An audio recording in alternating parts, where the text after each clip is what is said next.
मायकलान victim card दाखोवपाचें बंद करचें अशें मंत्री रोहन खावटेन म्हटलां. ते समज खऱ्यांनीच बेकायदेशीर कामांनी अडकिल्लो ना जाल्यार ताका खंयच्या गजालीक भियेता अशें खंवटे विचारता. विक्टीम कार्ड दाखोवन लोकांकडल्यान दया घेवचे परस ताणें कायदेशीर रित्या ताणें तो गुन्यांवकारी नाशिल्ल्याचें सिद्ध करचें अशें खंवटे हाणें म्हटलां. As if Michael is the leader of opposition, I think he should stop playing the victim card.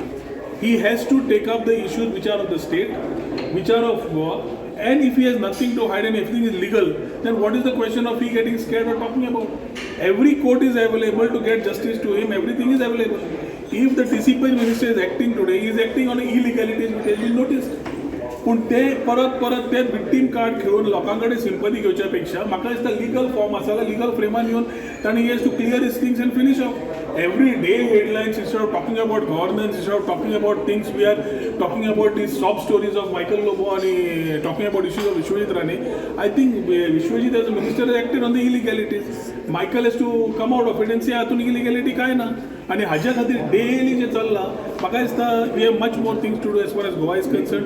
Age a leader of opposition, I would only say that he has much more things to in his hand as Goa is concerned to take up as far as the issues of Goa are concerned.